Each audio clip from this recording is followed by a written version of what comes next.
All right. Welcome back to another episode of Real Talk, Michigan Edition. Jeff, Dan, what's going on? Oh, just grinding through the week, man. Working for the weekend. What's up? Yeah. You're wearing red. What is what's like the battle hawk going on here? It's the T-Birds. It's the Pop Warner team my daughter cheers for. Very cool. Okay. Yeah. Yeah, good weekend of football. Not NFL team wise, dude. I just I watch Michigan. Obviously, they struggle a little bit. We'll talk about that in here in a second.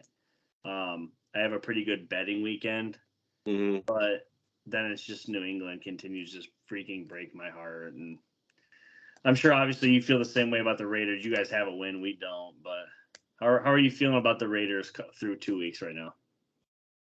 Well, it's kind of whatever because my expectations were low.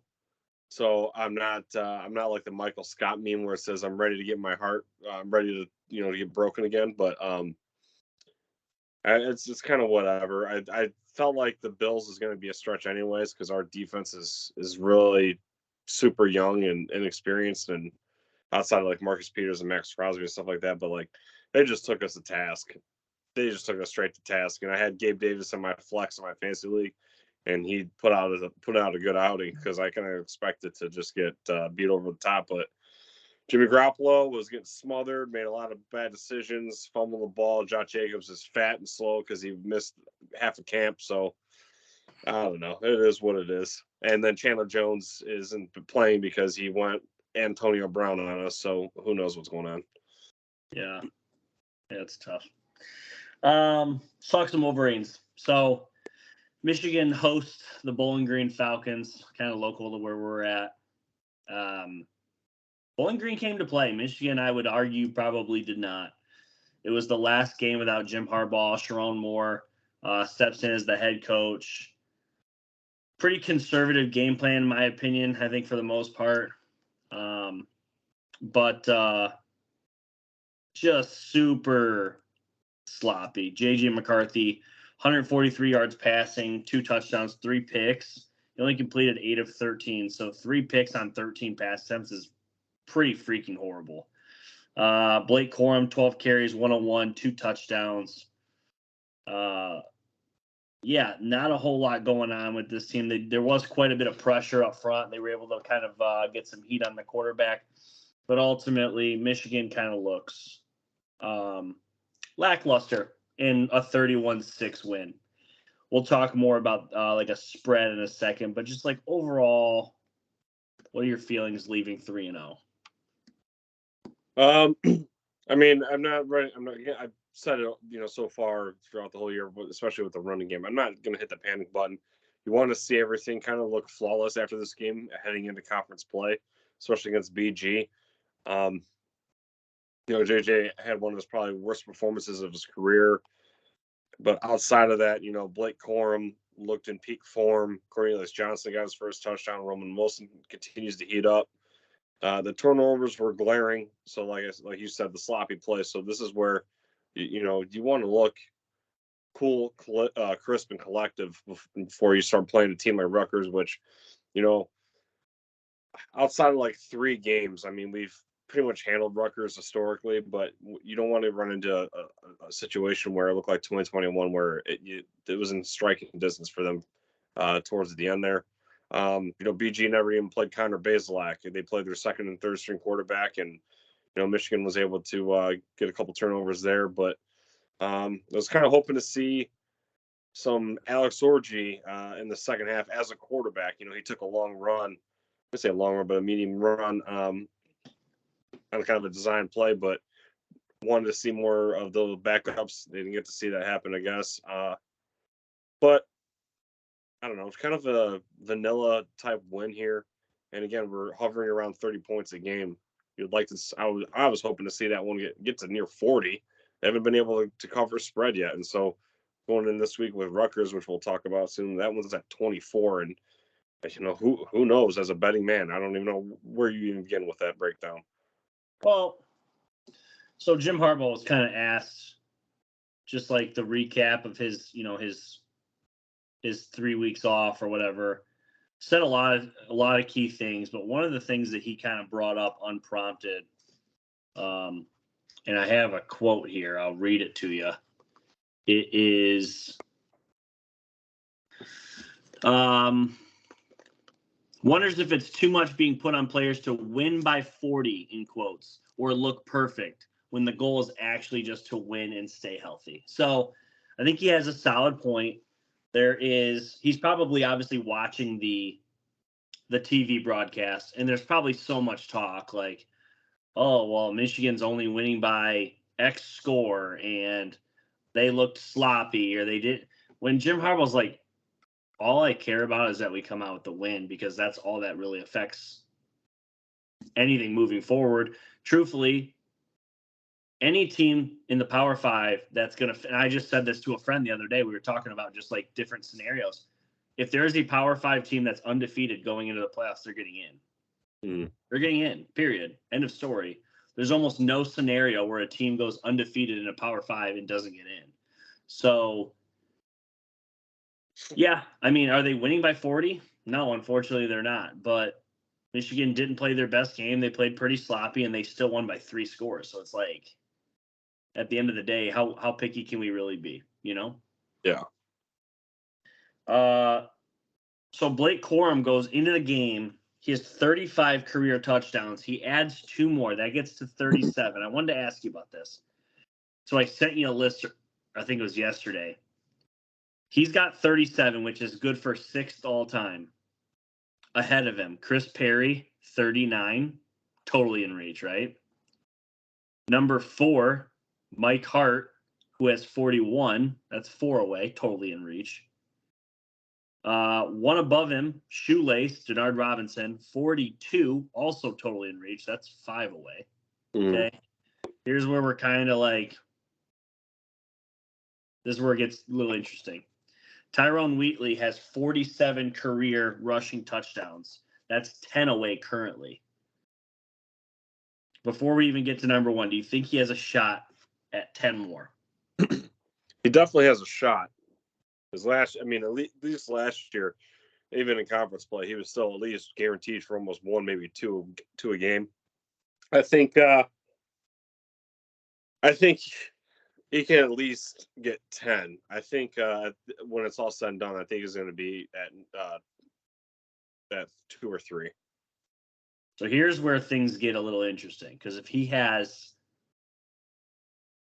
a career season, okay, he would need. So Anthony Thomas, the A train, 55 career rushing touchdowns at Michigan. That's the all-time leader. What is that? 10 plus 8 more. So 18 more touchdowns. I think what's he got right now? 5? I don't know off the top of my head. I think he's got 4. He's got 2, 3, and 2. He's got 7. 7. He's got 7. Could he have a 25 touchdown season in 15 games? We both think they're playing 15, right? Yeah, man, I tell you, that's I don't know. I think he's going to be hovering around near 50. Well, the thing that you didn't mention, I didn't mention, he hasn't been sniped by Edwards once. Right. That has to change, right? It could. Down Edwards played a little bit better in this game. But it's still on the goal line. Blake Corum has been the guy so far. So barring, I don't think you got to worry about Donovan Edwards sniping. I think you got to worry about when they put freaking Khalil Mullings in there. Yeah. Line, but I just really hope they don't do that. It's just like go with your bread and butter. I think when it's all said and done, I think it's going to be like 48, maybe 49. Okay. Yeah, I'd love to see him get to at least number 2. He's done a hell of a lot for this program. It'd be nice to see him get to number 2. That'd be fun. Yeah. With what we've seen of JJ and what little we've seen of Blake, but very productive. I asked you this last week. You said it's JJ. I think I asked you this last week. I've asked you at least once. Who do you think is the current Heisman favorite for this team now? Is it still JJ? Do you think it's shifted to Blake? I think Donovan's totally out of it at this point, right? Would you agree? yeah, unless he just goes on a freaking tear. And that would mean someone getting hurt, unfortunately. But I think it's still JJ now. In the national media's eyes, it's probably kind of tilting in the other direction towards number 2 right now. But I think like Blake Corum being number 2. But I think JJ is still leading that. It's just it's one game. It is what it is. I'm not ready to hose him for it. That's fair. That's fair. Just figured I'd ask. Not a whole lot to talk about with BG. It was a pretty sloppy game. What did you like though? Hold on, let me get out my notes. Excuse me. The defense as a whole, Chris Jenkins and Quentin Johnson coming up with interceptions. You know, Quentin Johnson's obviously stepping in for the missing Rod Moore, and you know he's doing a solid job. I'm a big man interception, kind of hoping he would get into the end zone, but he was stopped inside the goal line.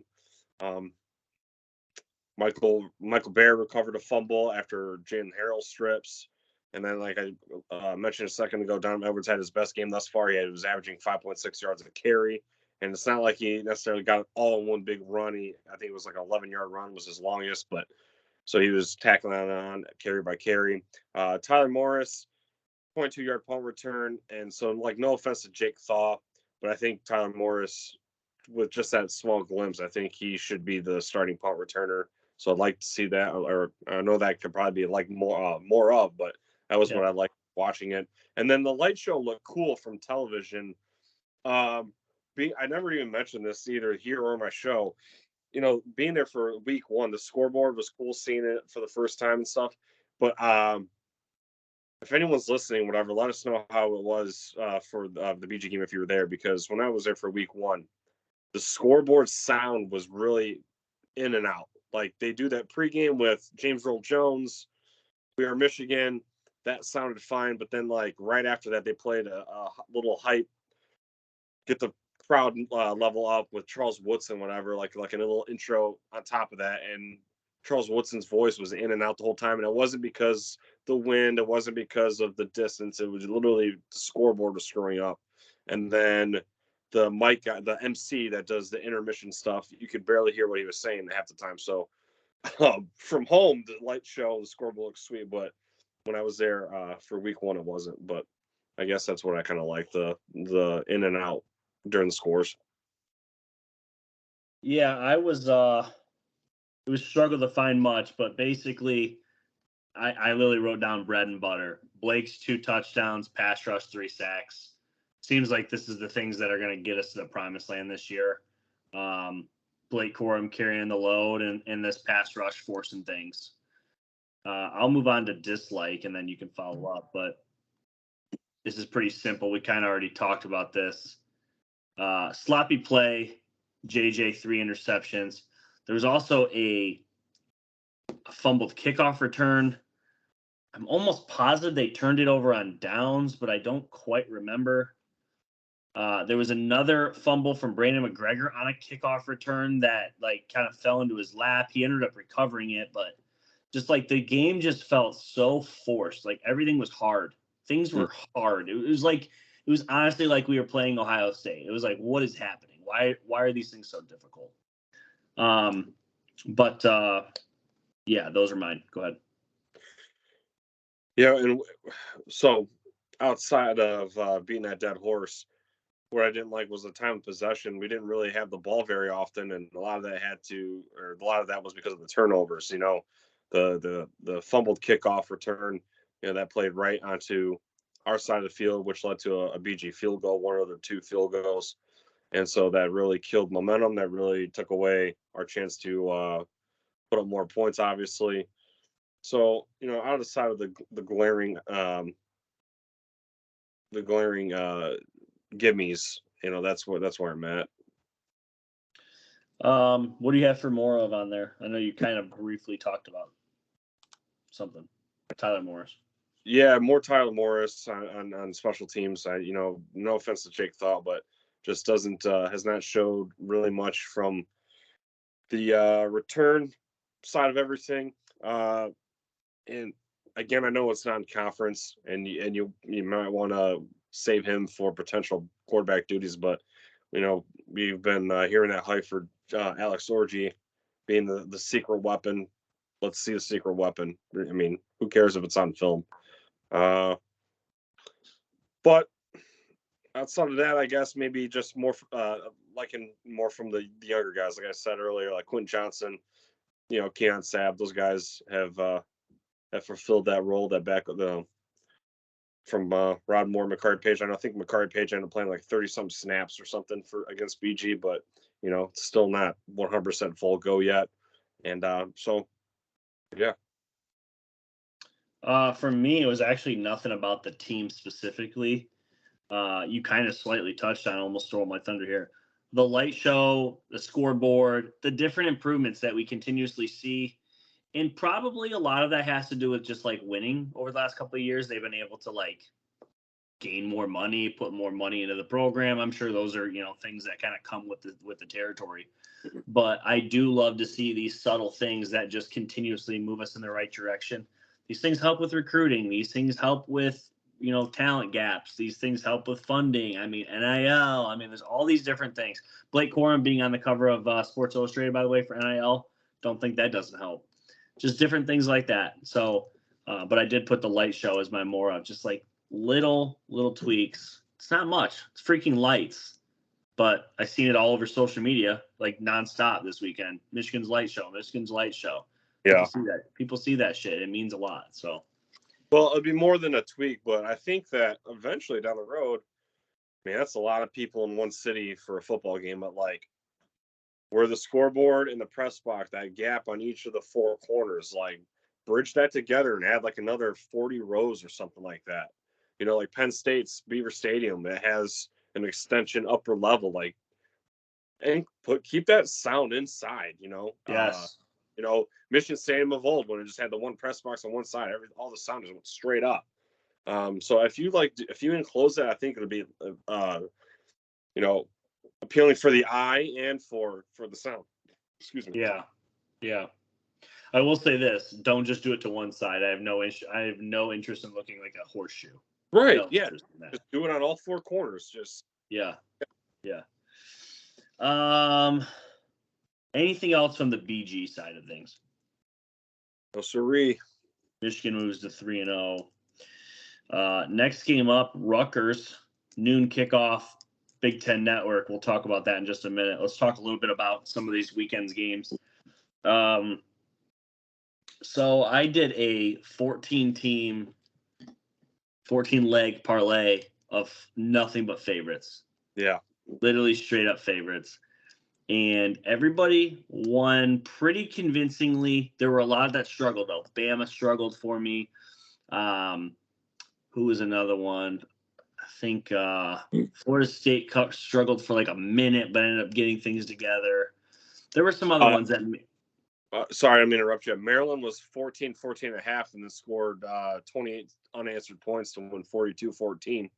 So I actually had a 15-leg parlay, and Maryland was supposed to be part of it, but I didn't get the betting because I forgot they played on Friday night.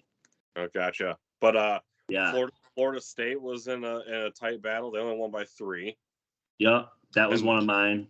And then, you mentioned it, Bama, South Florida. Yeah. Let's see. Missouri beat Kansas State. I didn't have that at all. Thank God. I see when I've been trying to do these parlays, I've been trying to take massive favorites. I'm not throwing a ton of money down, and I'm just trying to see how things go. Well, I've made some good money on Florida this year, or not Florida, but Colorado this year. And going into the last game, I thought I was golden. I thought Colorado was going to stomp Colorado State, and here we go. But that thing was a freaking dogfight. I stayed up till 2:30 in the morning that night watching that game. Ended up hitting it, but let's first of all, let's talk a little bit about Bama. What the hell is going on with Bama? Are you out on Bama? Is this fixable? Are they a quarterback away? Supposedly, per metrics, they have the most talented roster in all of college football, but they struggled to beat South Florida. Well, I think I kind of hinted on it last week with a lukewarm take. This is that Bama Clemson are losing steam.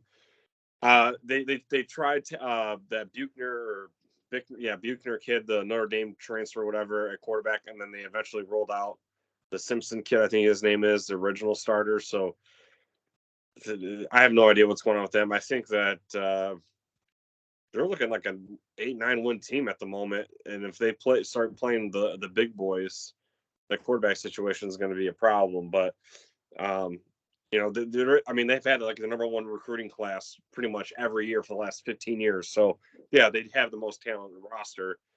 I just think that you just have a down season. I mean, is it so horrible to have a down season if you're a Bama fan? Yeah. I mean, No, I think, but you say that, but yes. Yeah. If you're consistently getting the top kids every single year, how is it you have a quarterback issue? Right. I mean, I'm not comparing Michigan to Bama, but like Jim Harbaugh has recruited some pretty good quarterbacks since he's been at Michigan. Not all of them have panned out. So yeah, that's fair. I don't know. I just think it's a weird season. I mean, it happens. I mean, it's funny because Bama fans are ready to put for sale signs in Saban's yard because of what's going on. And same thing happened with Mike Krzyzewski at Duke. Like he got bounced out of tournament one year in the first round, and they wanted to execute him. So it is what it is. Spencer Rattler gives Georgia all they can handle. Is this just not the Georgia team of old, or is this just like a random scare on a Saturday? I got to be honest. I didn't really pay attention much to the game. It looks like a 10-point win. So Rattler was kind of didn't score in the second half, but again, Georgia's running out a new quarterback. A lot. We've talked about it in preseason. A lot of teams are running out new guys under center, so it just comes with the territory, I guess. I don't know. And then Colorado, they got Oregon this week. They struggle against Colorado State. I don't really want to talk about the whole game unless you have a take on it, but let me give you this, and I'll let you respond.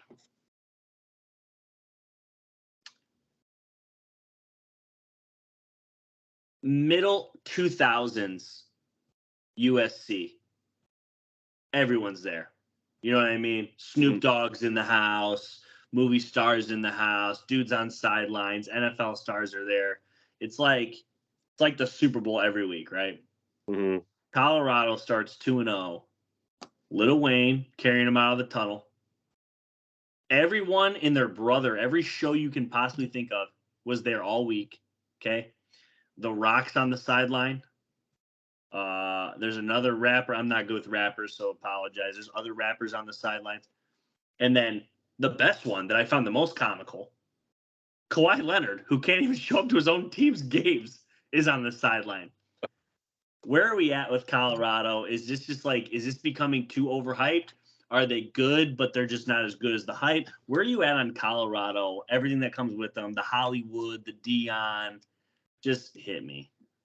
Well, in terms of talent level, I think they're good, but I think they're going to find their bumps and bruises at some point, and it's going to probably happen this weekend against Oregon, right? Yeah. The first two games they played, Nebraska, we talked about last week with Nebraska. Nebraska had their defense out there forever, and at first, Shedeur Sanders did not look good, and they had Colorado under wraps. But when Huskers' offense is out there and they can't hit first downs in your defense, so I'm not ready to crown them. I'm still not. Like, I feel like they're still good. Now, regards to, the Deion Sanders has a lot of persona, has all this charisma around him. And there's a lot of star power there and has a lot of swagger. So he attracts a lot of celebrities and a lot of attention. And getting off that 2-0 start, yeah, they're going to do what they can to keep the energy and the electricity going. Like having The Rock there, he was already on College game day, hence most likely the reason why he was even on the sidelines. But I mean, that's their way of getting eyeballs on their games. The only reason why I watched that game was because I was at the bar playing darts till 2 a.m. But I think a lot of coaches out there their colleagues, I think, are finding them very threatening, which is why you're seeing a lot of social media jabs here and there, especially with the Colorado State head coach, Jay Norvell.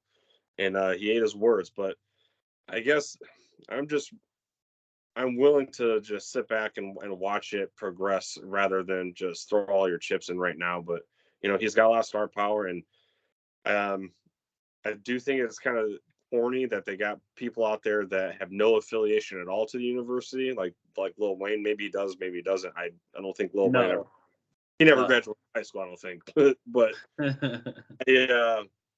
So that's a little corny to me. But again, they're trying to get some interest because they've sucked forever. Since Cordell Stewart. So that's pretty much where I'm at. So, a couple of big games this weekend. Florida State at Clemson. Clemson struggles week 1, loses to Duke, but Duke's ranked. Can Clemson upset Florida State on the road? The way they've been playing, no. Florida State played pretty rough last week. Still think they handle them. I think Florida State can, yeah. Listen to this, by the way. Oklahoma, number 16 Oklahoma, is going to be in the state of Ohio this week at Cincinnati. Thought that was pretty interesting. Obviously we've known Cincinnati to be kind of like a non-Power 5 now for several years. They're officially in the Big 12, and they get to host Oklahoma. That place got to be packed, wouldn't you imagine?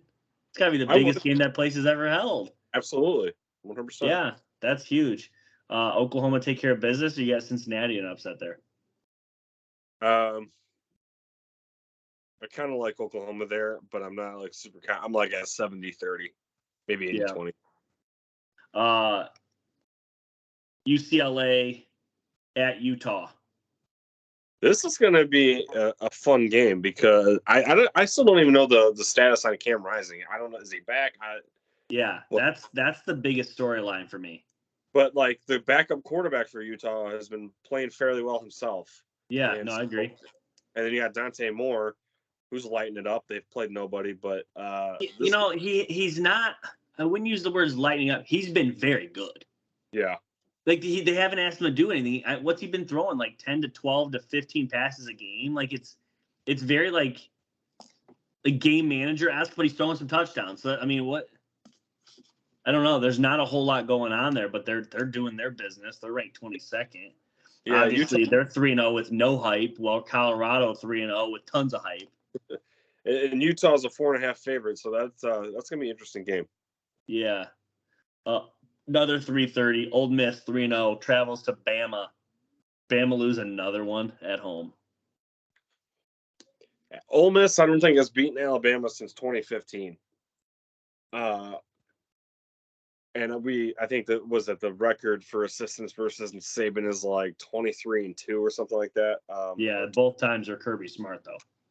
Yeah, right. So I don't know about this one, but I think if Ole Miss can do it, I think it's Saturday. Oregon State 3-0 on the year. They're number 14, traveling to Washington State, who's 3-0, 21 on the year. They're number 21. Who you got here? This is a later game, 7:00. Oregon State feels pretty good last year and this year, but Washington State was able to kind of do whatever the hell they wanted against Wisconsin. Yeah, I doubted Washington State earlier in the year, and they made me eat my words. So maybe I go Cougars here. I don't know. Yeah. The last banger, then we'll talk about some Big Tens. Colorado travels to Eugene, Oregon. You've held your opinions on Colorado quite often. Let me ask you this: the score. First off, do you know the spread? I'm sure it's in front of you. It's Oregon -21. Go there. Where are you at? I think first off, we both agree Oregon's winning, correct? I believe so, yes. I do. I think so as well. Do they cover? Does Oregon cover that spread? I tell you what, being on the road, I feel like it's going to be hard for Colorado. They're going to be without Travis Hunter, and Autzen Stadium gets really loud. Man, I think that I think it's going to be close. I think maybe Sugar Sanders can make one or two magic plays happen, but I think Oregon's going to win this one. I don't know. I think it's going to be maybe a 24-point game, maybe 30. I think they could cover, but if I were to bet on this game, I'd be more focusing on the over under. Yeah, which is 71 by the way. Here's where I could see this game playing out. Close in the first quarter, maybe 14-7 Oregon. Third quarter, I could see it being another 14-7. So it's halftime, 28-14. Yeah. And then the third quarter is just another couple of scores where Colorado can't match. And I could literally see Deion pulling them and then it just getting so out of hand. Like, because really outside of the big guns on that Colorado team, team's not super talented. They got a lot of dudes, but it's really the top end guys that kind of put them over the top. You got to remember, this is still a roster that only won one game. So there's been a lot of turnover, but I mean, outside of your Sanders and Horn, there's no Travis Hunter in this game. Edwards, the running back's really good. He starts pulling those guys. This might get to be a freaking beatdown. But yeah, I mean, I just think Oregon's offense is going to be too much. They score. I mean, I know it's Portland State, and Portland State's probably worse than Colorado in terms of across the board, but they put up 81 points on Portland State and 55 on Hawaii and 30 on Texas Tech. This game is going to be crazy. I think that yeah. What was the score of that Texas Tech game? Because they went to Texas Tech. 38-30. Right. Yeah. And Bo Nix, I mean, he's been in college football forever. And I just got to go with the vet quarterback here. 7:30 CBS. You got number 24 Iowa, 3-0 on the year, traveling to Beaver Stadium. Penn State 3-0, number 7. Before the season, you picked Penn State. You thought this was Iowa's only loss of the regular season. Staying or going on that? I'm going to stick with Penn State here. Iowa has still looked pretty shaky at times. Cade McNamara has been pretty shaky at times, and primetime whiteout, that is going to be all the difference in the world. I know Penn State, has probably been the more well-rounded Big Ten team with the eye test, but I think Penn State. I don't think they might not cover here. It's 14.5, but I think they can definitely beat Iowa. Cade McNamara is just not on Michigan, and I think I have to look at my research, but someone said that Luke Lachey, their tight end, is injured. I don't know if that's true or not, but Eric All, he hasn't really been a difference maker either lately. So non-factor. He scored the first game. That was it. Yeah. So I'm just Penn State, man. Drew Allar's looking good. Speaking of difference maker, former Wolverine, different team. We already talked about him, but I figured I'd shout him out. Andrew Anthony. Shout out Andrew Anthony. I don't know if you've been tracking his stats the last couple of weeks. Finally making an impact for Oklahoma. Is he? Yeah, he has. I bet you he has. Through 3 games, he probably has 250 yards receiving. No, he's been pretty good. Oh yeah, he so let's see here. 14 catches, 254, and 1 receiving touchdown. So week 1 against Arkansas State, when they won 73-0, he went 3 for 66. SMU, they won 28-11. He went 7 for 76 and a tutty. And then for Tulsa last week, they won 66-17. He went 4 for 112. Yeah, he's been good. This is what we thought he could be. I just wanted to shout him out quick. Yep. Last game we're going to talk about, I think the only one that really has any kind of, yeah, this is the last one. It's a big one, though. It's a top 10 matchup. Number 6, Ohio State, 3-0 on the year, travels to Notre Dame Stadium, South Bend, Indiana. Number 9, Notre Dame, 4-0 on the year. They played week 0. Prime time, 7:30, NBC, Peacock. Ohio State favored by 3 here. Man, yeah, this is this is going to be a doozy, man. Sam Hartman's already got 1,000 yards passing. I'm kind of liking Notre Dame here close. Man, give me awesome. I don't know. I've already included Notre Dame in a parlay I'm gonna have this weekend. Okay. And I'm not taking the points on the money line. Notre Dame has looked very good. Very good. People say this all the time. If you're going to play teams that aren't as good as you, you need to blow them out. And Notre Dame's done that. They've beaten everybody pretty soundly. They went to NC State a couple weeks ago. They put it down on them. Ohio State hasn't really kind of looked the part recently. Obviously, it did some damage against Western Kentucky. Call that what you want. But here's the thing. A road game, week 5 or week 4, whatever you want to call it here, I'll take the senior quarterback at home versus a younger quarterback on the road. That's where I'm at. I think this game's 27-24 Notre Dame. Yeah. Rutgers. What do you got on Rutgers? All right, hold on a second. Good old Rutgers. All right, so Greg Schiano's in his 4th season at Rutgers now for a second time. They lead the conference in rushing yards per game at 210. Defensively, ranks number 2 in the conference, allowing 69 yards rushing. Passing, they're on the bottom half on both sides of the ball. Gavin Wimsatt, Rutgers quarterback, still struggling with his completions and efficiency. He is throwing for less than 50% in 2 of the 3 games that they played so far. Rutgers beat a bad Virginia Tech Saturday with 46 yards passing. So I don't know how in the hell that was possible. That sounds like Iowa. Michigan is taking on Rutgers for the 10th meeting. Outside of 2014, when Rutgers beat Michigan at home, 2021 when Michigan won by 7, or 2020 when this game came down to the very end with Cade McNamara, this has been ugly for the Scarlet Knights.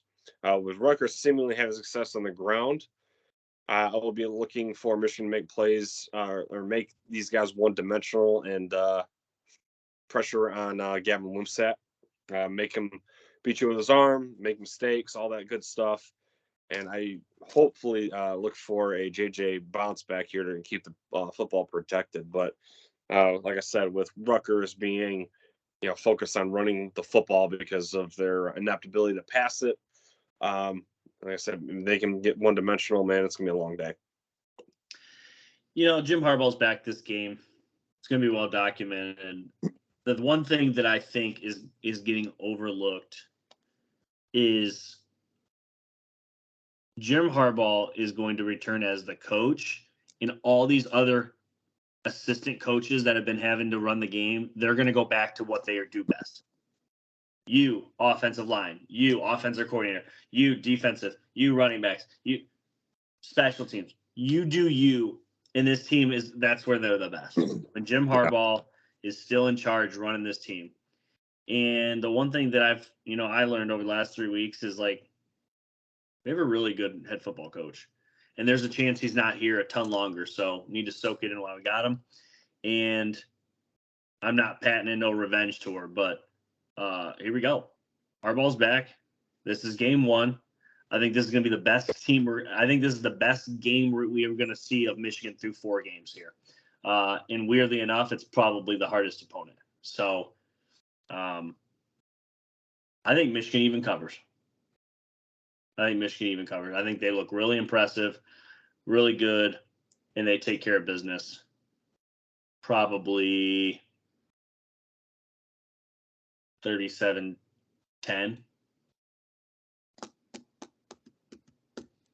Yeah. That is definitely doable, man. It's definitely doable. That's what I said about with BG too. So, but you're right. Everyone is going to be back at their original posts, and everyone can focus on their task at hand. And I think Jim Harbaugh is going to be coming out ready to insert his will and assert himself everywhere. So I'm down for it for sure. Yeah. Anything else from you, sir? No, it's unfortunate. There's a lot of good games going on this weekend. I won't be able to watch them. I'll be up in Pine Knob Music Theater, or formerly known as DTE, for the Riff Fest. So it's a big rock musical festival. So I will be there literally from probably noon till almost midnight. So Really? it's gonna be a long freaking day. I probably will not be able to catch up with any football at all on Saturday, so I'll have to watch the highlights and keep an eye on my phone or whatever. But yeah, I will be bopping my head all freaking day, taking plenty of ibuprofen and drinking water. So obviously, I have a general idea, but who are you most excited to see? I Prevail, right? That's your top, right? So I Prevail as the headliner, and yes, it's they're the headliner. Yeah. So they're headlining the whole. All this stuff I talk trash about. Them being like some small town band. They're actually the headliner of this. Huh? I didn't realize they would be headlining a show. I thought they were some underground band you dug. Are you being dead serious? Bro, I swear to God. Oh my God. No, so I Prevail got really, for those who don't know, they're from Detroit, and they got their first thing. They went viral because they did a Taylor Swift cover, and they went on YouTube and put it on there. But no, they've traveled. I mean, they did Europe, they've done the United States, they've done Australia, they've done everything. And how many times have you seen them now? This is how many? Second. So what happened is I discovered them back in 2019, in the summer of 2019. And so when the fall hit, they weren't touring in the Michigan area, and then COVID hit, and then right when bands were starting to reschedule dates for 2020, like the hopes of like late fall or late summer, they were going to be in Europe at that time, and it just never happened. So when I saw them for the first time was last year, Thanksgiving week in Detroit at the Fillmore. And so that was a long awaited show. And so now this one, they are headlining. There's another band that I've seen personally live called Broken Love. They're one of the openers. The first time I seen Broken Love was in 2019 as well. They opened up for another band I like, Through Fire, at the Machine Shop in Flint, Michigan. And Broken Love was so new. I went up to them, shook their hands, said, "You guys did a great job. Let me buy your CD." They didn't even have a CD made yet. So now they are touring all over the world, opening for all kinds of big names, and now they're going to be opening for this show along with others. So I'm really there for those two, but there's like 6 or 7 other groups that are going to be there as well. So it's going to be a really good time. Cool. So I Prevail is going to be going on at like 11 o'clock. I've never been to Riff Fest before, but I would assume that they're going to be around that time. Yes. Because are you going to be coherent? I definitely hope so. So like 1:30 is we have VIP, so 1:30 is when we'll be there. And then like in the parking lot they're gonna have Broken Love and 2-3 other bands doing openers out there. And then in the parking lot? Yeah. And then the rest of the acts start at like 4:30 in the theater. So then when you go inside, it starts at 4:30, and I bet you I Prevail is probably gonna be around 10 or 11 o'clock. Okay. Cool. So you're not watching the Michigan game? Unfortunately not. Yeah. I used to get really upset about that. Like when I started the job I'm at now, so that was in 2014. So I think it was 2014 and 2015. I wasn't able to tailgate for the home opener, and that really bummed me out because I never miss a Michigan game. But now as I get older, it's like, I'll like this game here, I'll catch it later. It's not a big deal. It's not, but It's not. But if it was Michigan State or Notre Dame or Ohio State, then I'd be like, all right, we got to move things around. But not a big deal. Yeah, no, I get it. Cool, man. Well, shout out I Prevail. So if you guys are listening to this and you guys need a new rock band, this is a small town band that does nothing but bars and clubs, Well, for people, here's some backstory now that we're on this topic. For those of you who don't know, I like some country music, okay? Specifically speaking, I've always been a backer of Luke Combs, Literally since I heard his first hit single. Okay, so it's not like I came on late. Like I've been on this train for a while. And, I like Morgan Wallen, as does a lot of people. Okay. And Dan's constantly giving me shit about my love for Luke Combs. And, I was trying to trash talk him back about I Prevail, but honestly, I had never heard of them. I just thought they were some small little band. I didn't know. I knew they weren't Linkin Park status, but apparently they're moving up the chain. So here we are. Anyways, college football full swing. Things are looking good. If you're a Michigan fan, things are looking good. If you're an Ohio State fan, you got to be pretty happy. Notre Dame fan, things are pretty happy. Michigan State, probably find another sport to root for. Other than that, things got to be good, right? Yeah. So, all right, we'll see you guys next time. Thanks for listening. We're out. Go Blue. Go Blue.